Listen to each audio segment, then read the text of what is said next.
All right, we are filming. Welcome to my studio. Thank you for having me.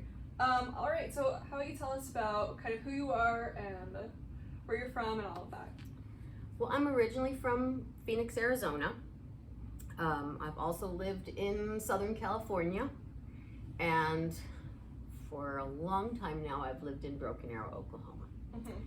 And I've been a costumer in theater. I've been a teacher of every age level from preschool through adult. I spent a long time with Broken Arrow Public Schools as an art teacher, mostly with middle school, also with some high school. And I've loved it all. Teaching feels the same to me no matter who I'm teaching. It's that joy of watching somebody learn something new and execute it and get better at it. That doesn't get old. Yeah. I am a mom, I'm a grandma, I'm a spouse. All those things are very important to me in my life. I'm a lover of nature. I'm a lover of making anything. And that brings me to this. I spent a lot of years as an art teacher in the public schools, and I loved it. But, you know, every art teacher is also an artist. And I always wanted to have the chance to try my hand at that being my job, being a professional artist. Yeah. And so now I am one, and it feels good. Yeah. So when did you first start creating art? Oh man. I'm sure. Well, you know me. Yes. You know me. I'm asking because I'm asking for childhood stories. Yes, well, and I have them. I did grow up in a house where making things was a good thing. Yes. No one cared if you made a big mess to make something, and we even had a cabinet called the art cabinet. And as long as you could kind of wedge the things back into the cabinet and lean on the door and it would close, Yeah. it was fine, you know? Yeah. So if you had a mess in progress, that was considered part of the project. But then once it was done, you kind of crammed it all back in the art cabinet, Yeah. slammed the door shut, and it didn't look too bad once Yeah. you did that. So all my life I've been making. Do you remember like what things. your first medium? Like, do you remember what? Well, the first I thing do you remember the making? first thing that I clearly remember every bit of making was my cousin Julie and I. She's still a dear friend of mine. We made, along with one other friend, a thing we called the Western Town, and it was complete with buildings, all the people, each little garment we made. We didn't sew them, we made them out of fabric, but we glued them together. Oh, yeah. It was kind of a masterpiece, I have to say. That's amazing. And that is my first, like, the first thing I made that I just thought, that is the best. Yes. That's so cool. That's awesome. Yeah. Yeah. Okay, and then so when did you first really start beginning to make art professionally? You said that you left public school teaching to kind of do it, but did you start before then? Oh yes, yeah. All the time that I was teaching art, I was also making art. So during that time, starting in my 20s, I painted murals for people.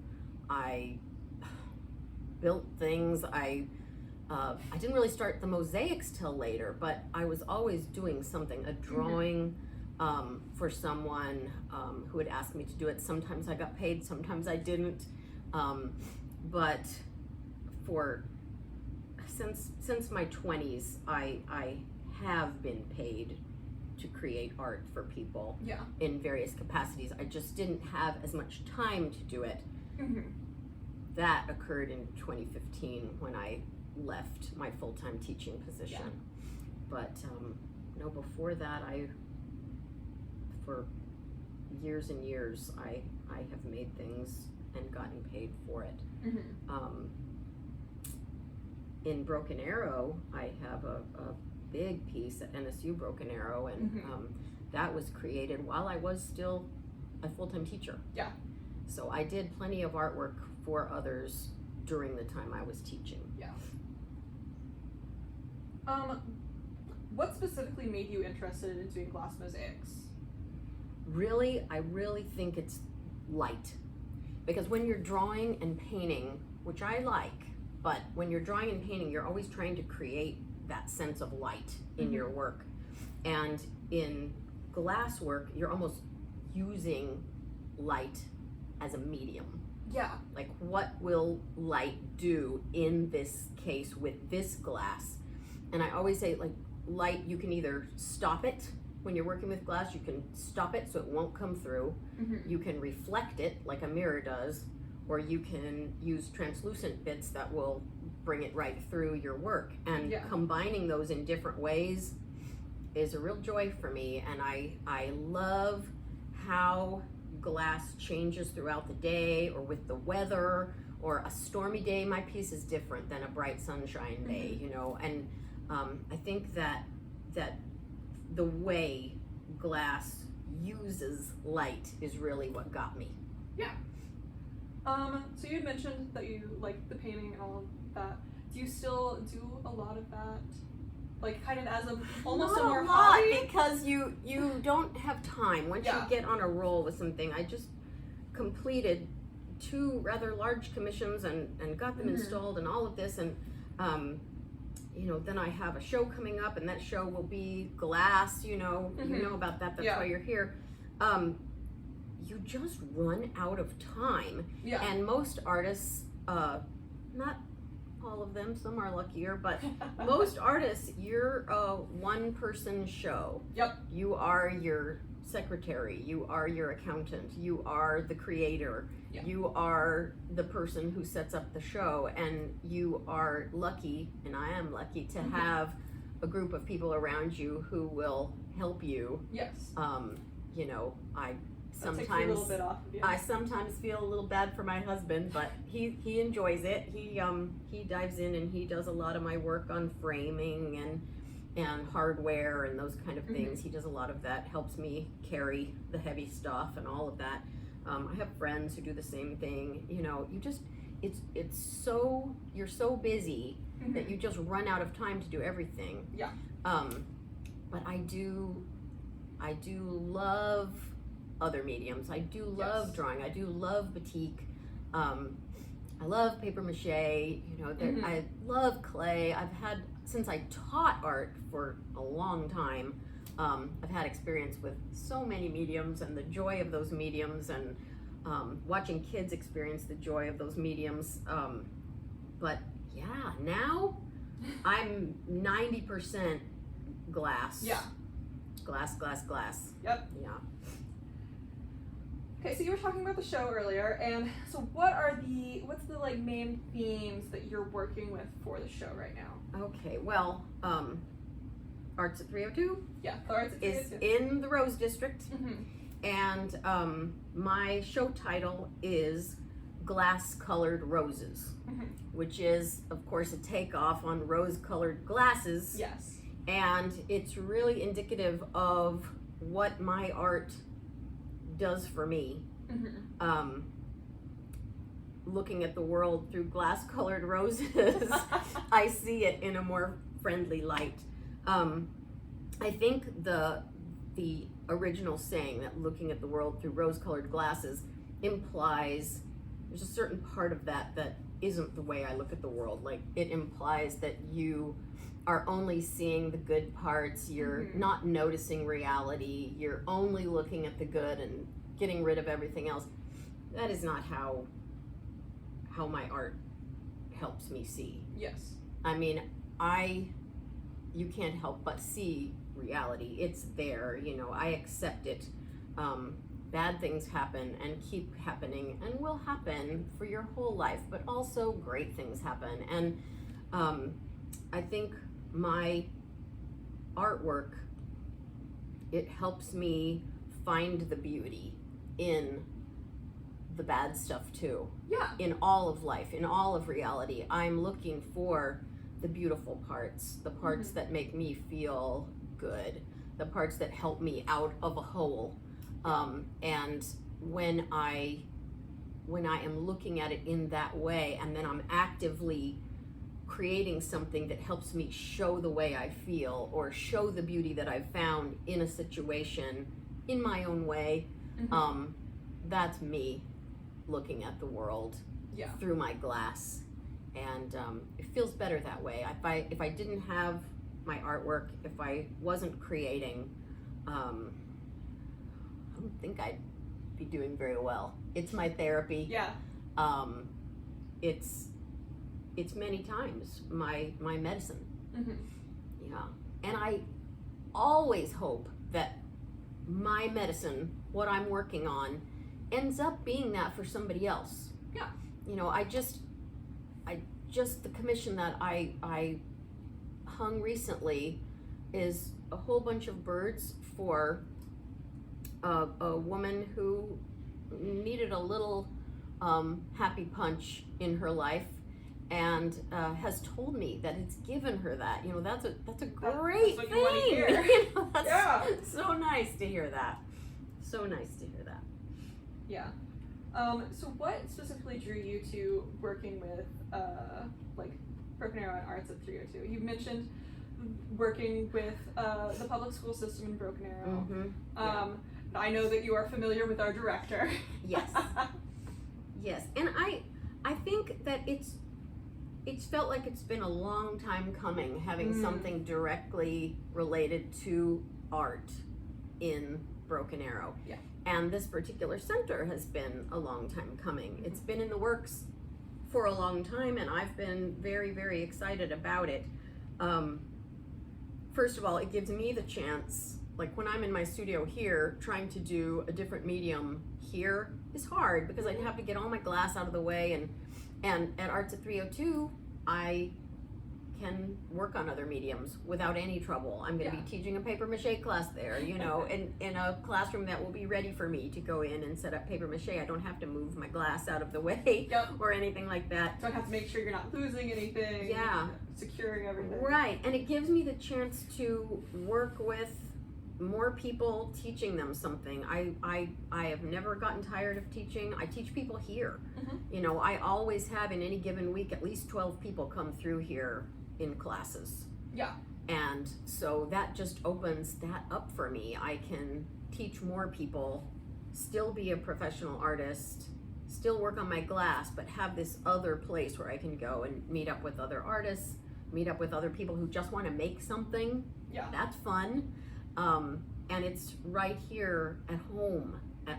I don't have to go away for it. I don't have to go to Tulsa or it's almost the opposite surrounding of areas. being able to go to Arts at 302 and have that complete like blank slate for you to do a bunch of different things. Yes. Here, it's you already have everything that you need. Yes. For this specific thing. And you don't have to pack it up to go somewhere. Right. Everything is here. And when I do teach a glass class somewhere else, it's a heavy load to carry. It really is. Literally.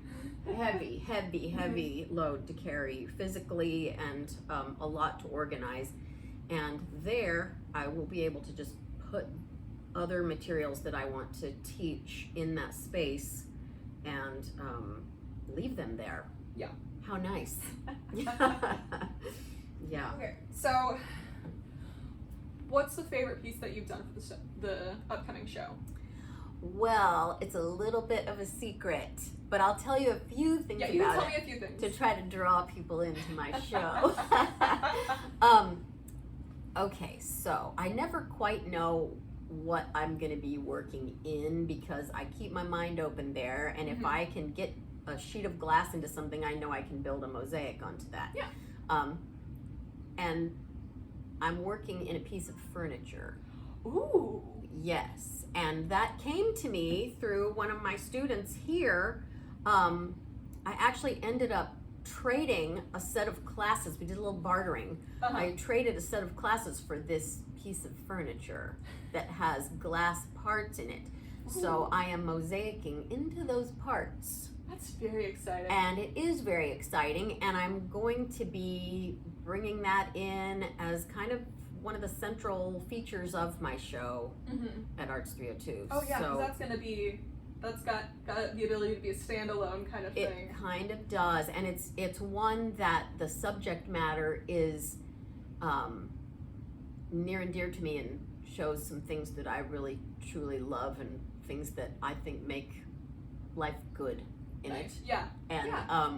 So I'm very excited about that piece, but I don't want to give away too Yeah. much Okay. about it. With that in mind, like keeping that in mind, can you tell me a little bit about the process of, like, let's say working in a kind of different orientation, I think, than what you're used to, since you're used to like windows. On this piece of furniture instead, you know, the only real difference in this is that in the end it has to be, or I wanted it to be a working thing. Oh yeah, yeah. Like something that someone could use but was also artwork. Yeah. And I'm working on various surfaces in different directions, so I had to keep turning it one direction and then another direction and then another direction to get every surface done that I wanted to do. Oh yeah. And that was the main part that was hard. It's too big for me to put on my usual work table. I had to find a lower surface for it to work on.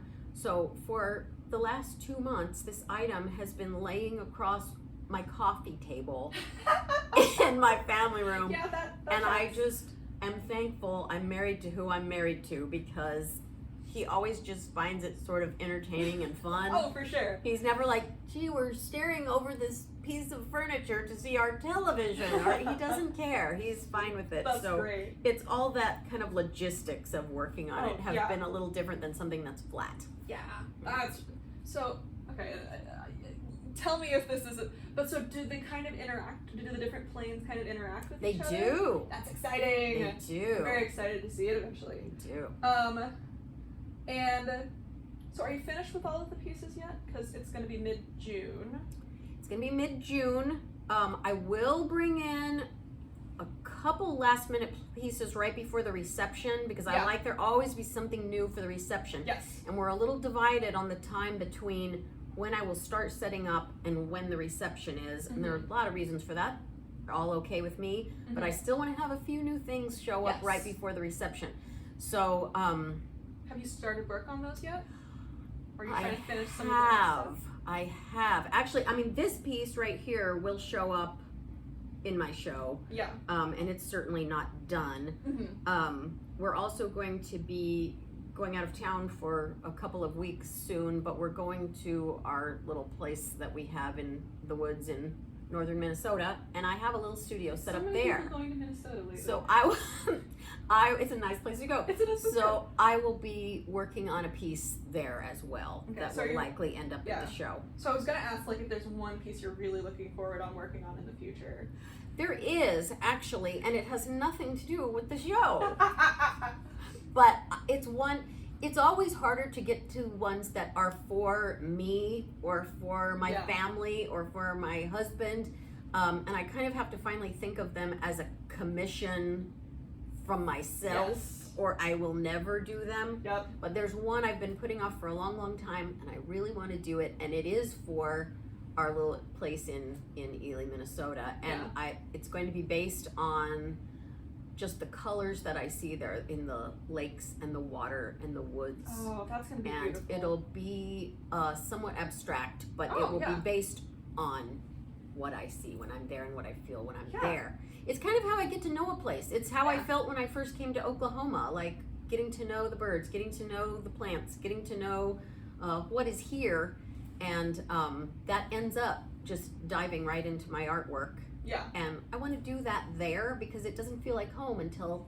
one of my pieces is with me, Yeah. where I am. So that's really what I'm looking forward to, and trying to wedge that in between everything else.